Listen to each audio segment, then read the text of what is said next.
doing what I wanna, innovate what I'm gonna. You can hate all you wanna, but you sold your pajama. Now I ain't a prima donna, but I built what I wanna. You can say my vision's wrong, the tune of my song. Broke my thumb, banging to my own drum. Broke my thumb, banging to my own drum. Broke my thumb, banging to my own drum. Hootin' and clapping, boots I am a strapping, a click click clacking. Hurrah! Bootstrapping in America. Yeah, bootstrapping in America. Thomas, we're back, my friend. Bootstrapping in America. Rippleshot. I will not forget that with the ripples and in the water and stuff. Con, how are you? I'm good, Tom. Welcome back. Thanks. Thank you. Thanks, Tony. Thanks, Tom. Thanks for coming back. Because so the other day, my bank calls me and they go, is this you? And it was like 3 charges in Dayton, Ohio. That's at right. like a Kruger's or something. I don't know. Kroger's. What is it? Kroger's, I think. Kroger. Anyway, so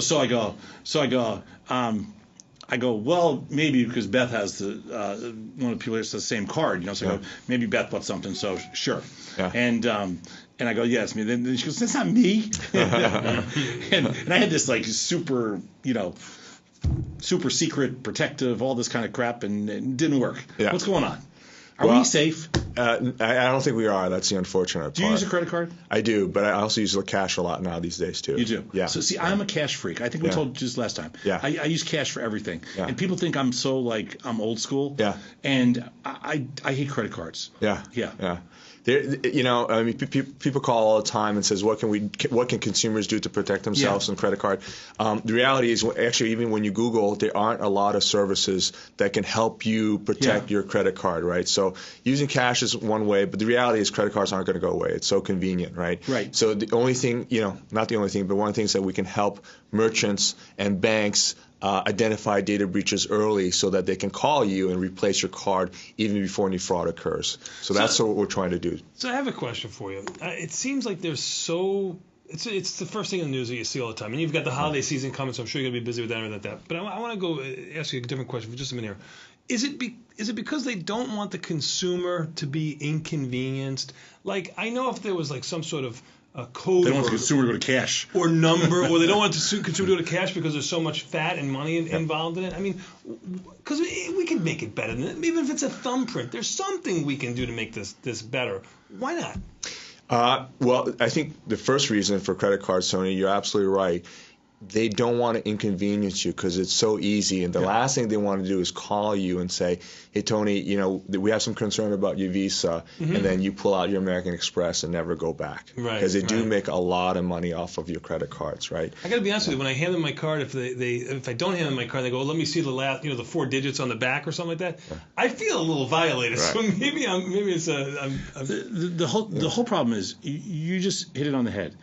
First of all, it's obviously cheaper to eat the losses than it is to acquire the customer. Exactly. Yeah. I mean, so I can tell you right now in the brokerage business, the lifetime value of I do this all the time. I'm doing a live show tonight. Yeah. If you give me a 25-year-old kid that's standing out there in our production area right now, the lifetime value of that customer to a brokerage firm could be $200,000 to $500,000 Right. if we get them engaged. Right. If we don't get them engaged, the minimum lifetime value, just on acquiring capital throughout your 401k, whatever it is, $150,000. Right. So at least we have a reasonable lifetime value, a couple grand a year minimum. Right. What is the lifetime value of me to MasterCard, Visa, American Express? Like what is just the consumer? I have no idea. Right. What's the lifetime value? Well, I think it's huge. I'll just give you an example. Okay. How long have you had the credit cards in your wallet? Think about it. Long time. Right. How much longer will you have it unless something else happens? A long time. Long time. Right. That's a lifetime. If he keeps annoying me, it's going to be about another 45 minutes. So what's my value to to Visa or MasterCard? Huge. I mean, huge Like in terms what's huge though? Is it 100,000? Is it $1 million? What is it's it? going to be more. Yeah, that's a good question, Tom. I don't know. I think MasterCard. So the number is obviously big enough Yes. that the minute there's a credit card fraud, so go back to this Kruger charge in my card. So I get this card. So the first thing they say is, don't worry, wiped out all the card charges. Don't worry, you're getting a card in the mail like the next day. They don't even charge you the $50 anymore that they say that they're going to charge. That's right. Right. Because they don't want you going somewhere else. That's right. Because that $50, they realized that you It's get nothing. mad. Right. You get mad at them. Right. Why should you One more incur question. those costs? Does it Yeah. trickle down? Because I got to imagine that the company doesn't want to lose those sales. So American Express says, hey, we've got this fraud, chargeback, call Yeah. it whatever you want. Yeah. Hey, Kruger, you're going to eat it. That's right. Right. So Kroger's does eat it, or they're having a fight about it, and then with EMV coming on, what the credit card issuers are saying, hey, merchants, we're doing everything we can. If you don't do enough to protect yourself too, you're going to take those losses. So that's happening as well. Which is not fine for a big corporation, but I can understand they could probably absorb it and eat it. But you go back to the entrepreneur like yourself, who has a smaller brick and mortar store, who did everything right, has the card, maybe even saw a license, did everything that they could do. Now they're getting stuck with it. Doesn't seem right. It's a tough one. It's a tough one. Plus all the online stuff. I mean, who knows? But it's funny. There are certain things we can do in this country, like what they do in Europe and around the world with restaurants and not giving cards and things like that. Right. But who knows? We're about convenience here. And we're paying for it. Yeah. Through the fraud. Yes. So stopping fraud at the speed of data. Right. So let's get back to, you guys have won a lot of stuff this year. You won a bunch of different awards. Chicago Innovation Award. You're voted one of the top up and coming companies by some banking industry, which I hate the banking industry anyway. So I'm going to discount that for but in general, you're becoming this little darling of your space, which is the greatest thing in the world for a small entrepreneur. What's the deal? Why? What have you figured out? Why can't these multi-billion-dollar companies figure out what a small little startup like you can figure out? I'm not sure. I think that seems to me we're closer, boot on the ground, to the small banks, to the small merchants, understanding really what their needs are that sometimes the big companies overlook. And I think that's really important for us. It's not just having the right solution. What we've learned since the last time we were on your show, Tom, is actually being able to deliver, being the ones that a bank can count on, a merchant can count on to deliver for them, especially in this busy period. So do you think that's you're what like we think. skunk? You think it's like Skunk Works? That's part of it, right? So we move faster because we're smaller, and we get to market faster, and we're closer to the customer, knowing what exactly that they need. So that's listen, if I was a big giant retailer, and they have more money in, sitting in their couches than you guys have, say they can find hundreds of millions of dollars just lying around on the floor somewhere. I go to a company like you, if I think if you're really bright with really cool technology, and I say, listen, hey, you know what? Go build it. We'll finance it. Right. And if it works, we'll just buy you. Yes. That's kind of, unfortunately, I hate that model, but that's becoming the model. Is it not? It might be, but what we're executing, we're onboarding a lot of banks, we're onboarding a lot of merchants, and Howard Tolman, 1871, we're based 1871. I mean, he wrote a blog that says, "Be the ones people can count on," and part of it is culture, sort of like Tasty Trade and Dough. Culture is really important, and for us, it's not just a solution, but it's making sure that when people on board with it, they can count on us to deliver for them, and I think that's what I think makes a difference in the long run for us. So what percent of fraud? Let's say I'm a big store, a big chain, XYZ. What percent of fraud can technology/data at least predict, stop? I don't know what the term is. Yeah. So we've calculated for banks. We can probably stop 25% of their fraud losses a year, which is a big number for banks. It's got to be gigantic. Because if we can tell them about cards that are compromised and they can replace them before fraud even occurs, that's a big win for them. For merchants, it's a lot about merchant reputation. A lot of these retailers lose, whether it's the stock goes down, class action lawsuits, brand damage to the brand reputation. It can probably measure in the millions to $1 billion. Sony PlayStation, it cost them $170 million to repair that data breach. Right. So if we can tell retailers early on to take action, you're talking about saving a lot in terms of their brand reputation. I mean, I would think that 1% is in the billions, 1%. So 25% is some ginormous number that seems to me the industry changing almost. So why hasn't everybody done this? I think everybody's working on that solution. Okay. Everybody's trying, right? And most of the people have been concentrating on making money off credit card charges, right? And so if they let this problem grow to bigger proportions, so now everybody's playing catch up. But people are working on the problem, Tom. Yeah. Is credit cards how do the retailers make money off credit cards other than just the convenience? Is there some kind of like I'm not that familiar. I don't use that many credit cards. I guess I don't understand the space as well as I probably should. But is there like a payment for order flow? Is there a sharing going on? No, retailers make money off selling their goods, right? I mean, some of the big ones will have their own credit card operations. Yeah. They do make money on that, but it's mostly for convenience for you to come to shop at, let's say, Best Buy or some of the other companies. Yeah. But it's not like getting a Coke machine or a Pepsi machine, like we're only accepting, this and this. Right. No.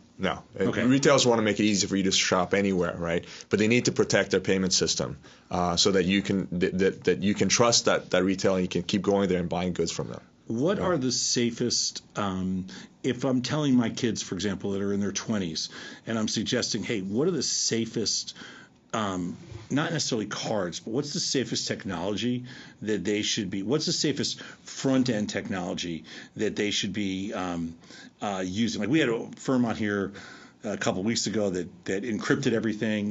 Like what should we be telling our kids and what should we be doing ourselves to protect? Like what are some of the steps that you do to protect yourself? Well, a couple of things.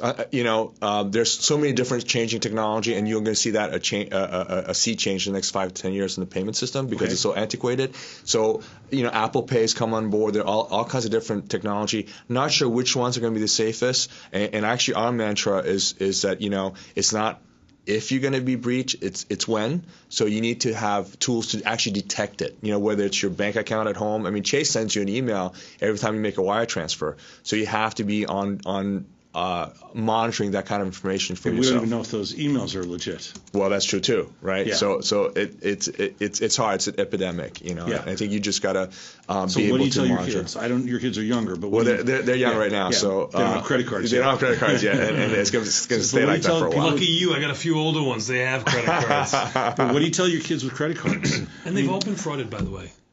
Every one of my kids, I've had 3 kids under 12. I got 4, but 3 of them that basically have credit cards that they use all the time, and they've all been frauded. Yeah. So what do you tell? That's what I want to know. What are you using? Are you using something that encrypts? No, you're not. Okay. No. Okay. So what we do tell them is just to understand your purchases and make sure you know them. Just like that's a lot people to ask call. For, though. That is a lot to ask for. I honestly think there are going to be some financial apps coming out in the future that directly help consumers manage that kind of financial information, right? The last thing I want to do is I haven't asked my wife in 30 years. Okay, what I don't even want to know. I'll probably die of a heart attack. I don't want to know. So I have no idea what she's done. For 30 years. So she doesn't know what I do. Right. It's just that's not a conversation we want to have because there's other pieces to a relationship that that's not a conversation you need to have. You don't talk about that, do you? No. So I don't know if it's read that 2-time loser. Yeah. Won't So be enough. I don't. That's not that good a solution for me. Yeah. Here's an application for Doe, for example, is you can have an application that analyzes your monthly financial bills, yours, your wife, your kids, and make sure that there are that statistically, for example, they all make sense. And if the things that are kicked out anomaly, it won't be you. It's a computer that says, hey, let's take a look at these charges. They seem to be suspicious. I got a lot of explaining to do. So you can get mad at the computer. It's not so bad. Exactly. No. This is not going to work. No, it's not going to work. So are there changes in the front end technology? Are there changes in the front end technology, like my card, for example? Are there changes coming to this that because I noticed when I was outside the country, it seemed like I felt a lot more protected than I do with your in the transactions. US. You mean? Yes, because there's some machines I had to stick them, put it in there after charging it and everything else, so it verified it and everything. We don't have that here. Right. And in Europe, the waiters come to your table. That's right. With the thing you do it yourself. Right. So that you show that you don't leave the credit. Yeah. So where's that technology here? It's coming. EMV, which is electronic. It's called chip and pin here. Yeah. So on the front end of your card, you'll see a little chip on your card. I have that. That's coming. Right. That's here now. Yeah. All the merchants have to transform their point of sale terminals to have that as well. Okay. Apple Pay. There's all kinds of different things. So a lot of new front-end So are you technologies. using Apple Pay? Not yet, because we still want to make sure it's really secure. There's been some issues with that as well. Okay. But to me, it's a matter of not one single technology, whether it's encryption or tokenization or any of that is going to solve the problem for you or for me. It's a layering of several different protections that probably will help you do that. So the fun thing about this Rippleshot conversation is I love entrepreneurs that have found a space that can never get any better. It can only get worse. There's only going to be more problems over time as there's more money globally and more people. You've picked built-in business. Yeah, you've chosen a space that you basically it's never going to go away. Yeah. So congratulations on that. Thanks, and Tom. Congratulations on your amazing growth. And it's only been a year since you've been on the show, and you guys have you're exponentially bigger and growing faster than I think any of us would have thought. So it's awesome. Thank you. Thanks, Tom, and Tony, and thanks for your support too. I really appreciate it. So no worries. We're gonna take about a quick break, about 3 minutes. We're gonna come back. We got good trade, bad trade next. Listen to Taste Trade Live.